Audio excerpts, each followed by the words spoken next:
Ayan, hello, hello, hello. Papakita ko sa inyo akong bagong tanim na talong. Bagong tanim, pero, yan, kagat na siya ng mga insekto. Ewan ko, ibon. Ibon kasi marami ritong ibon na tiririt, maya, ganun. Ang ganong ibon. Yan, bagong tanim ko. Nag-try ulit ako. Kasi yung una kong talong, ayun, hindi rin tumubo siya, pero kasi binagyo ba? Binagyo siya, so naapektuhan. Kaya hindi nagtuloy siya ng bulaklak pero nagbunga na maliit pero wala, nasira dahil sa bagyo. O di ba ang gulo natin mag-explain. Pero syempre yung mga saluyot natin yan, lagi natin naaanihan. Pag talagang pag gusto ko na saluyot, pati asawa ko saluyot. Tapos to yan, nagiinit na naman yung malunggay natin. Yan na naman siya yung malunggay. Ang maganda yung pandan natin, talagang umuusbong ng umuusbong talaga. Ay maganda yung pandan natin. May mga sampay dito sa taas. Tayo. Ito yung mga lemon natin. Ayan. Nag-i-improve na siya. Maganda na. Yung mga dahon. Tapos niya magbubulaklak na yan. Tapos meron din yung tanim. Ano to eh. Ayan o. Tag yan. Yung tag yan. Hindi na ng mga matatanda. Tapos may mga gamot-gamot daw yan eh. Yung ganyang halaman. Baging. Yung mga humihingi ng ganyan. Ginagamot nila yan eh. Yung halaman na yan. Yan. Nandito ako sa taas kasi ayusin ko yung mga snake plant ko. Diba? Kasi next year, snake plant. Kasi ito pa yung natin oh. Saluyot. Yan saluyot yan, mabenta yan. Mabenta sa akin yan. Dahil lagi kong tinatalbusan yan. Lagi akong kumukuha yan. Tapos yung tanglad natin nandun. Kasi sobrang tindi na init. So natin yung tapos ito yung laurel oh. Yung laurel natin. Taas na niya. Mataas na yung laurel. Pataas na.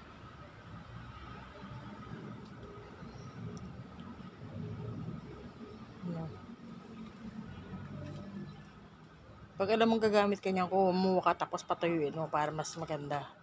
Diba, laurel? Ayan. Doon yung kalamansi natin. Let's check. Check natin yung kalamansi natin. Kung kamusta na. Ito kalamansi, oh. Ayan, oh. Nag-start na siya ulit, oh. May bulaklak na ulit yung kalamansi, oh. Oh, may mga bulaklak na siya. Oh. Ito meron na siyang bunga, oh. Ayan, oh. Bulaklak na. Oh. Ayan yung kalamansi natin. Ayan na bulaklak, oh. Hindi na may bulaklak. Ito may bunga na siya, oh. Tapos ito, sampalok. Dapat to sa labas to, eh. So, may mga hardin dyan, oh. May mga lupa. Kasi siya, ang liit ng sampalok niya, oh. Pero, bonsai siya na talagang lumalaki. Nag-spread out siya. Spread. Kasi ito yung yung mga snake plant ko. Ito yung sinasabi ko nagbubulaklak ng snake plant ko. Yan, ang ganyan. Maninipis. Ang ganyan. Iba-iba kasing klase ang snake plant eh. May mga maninipis. Kasi ito yan talaga. So, makikita mo talaga yung parang niya, yung pinaka dahon niya talagang kala mo ng mga snake. Balat. Yan. Kasi ito pa. Yan, ang ganda. Kasi ito pa ng ibang klase snake plant. Ayan. May mga dilaw-dilaw sa gilid. Ayan.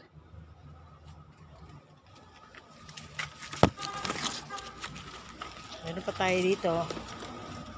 Snake plant. Yung tatay pinamimigay ko, napapamigay ako ng mga snake plant eh. Ito yung talong natin. Yan, snake plant natin yan. Marami akong snake plant. Ayun. Mag-aayos tayo ng snake plant. Kasi magtatanim na naman ako ng ng ampalaya. Ampalaya. Pwede na ako magtanim ng ampalaya. Pero syempre, isip ko may mga lupa ako. Sasalain ko muna yan bago mapakinabangan. Ayun. Yun lang. Yun ang ating video. Diba? May gulay tayo. Saan nakasabing wala tayong tanim ng gulay? Meron. Hindi lang snake plant. Ayan.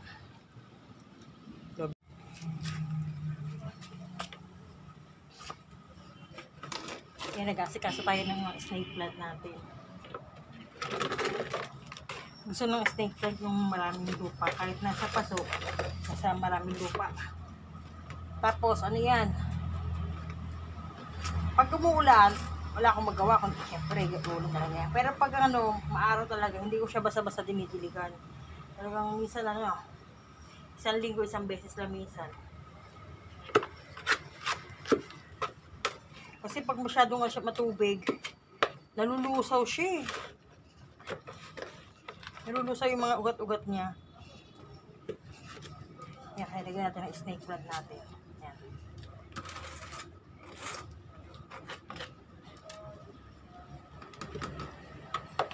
Next tayo yung mga halaman natin, snake plant. Ayan. Tapos ito, nilipat natin yung halaman natin to. Hindi ko lang natawag dyan eh.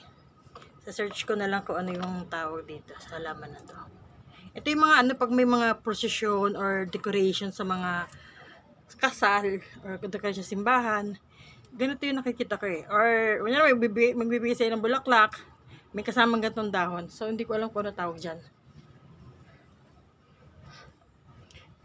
Kasama to sa bulaklak na nabigay sa akin, yung ginawa ko, kinat ko na lang, tapos pinanong sa tubig, tapos yan tinanim ko. O, diba? Dumami na siya. Tapos meron pa tayong ito. Ito rin, pang ano sa mga ano, sa mga nagkaroon ng decoration ng mga bulaklak. Mga bouquet. Diba nilalagay nila yan? So, ito pwede ko na ito i-cut. I-cut natin yan, tapos itatanim pa natin. Kasi cutting lang yan eh. Ayan o. Ito yung kinat ko na no. Ayan o.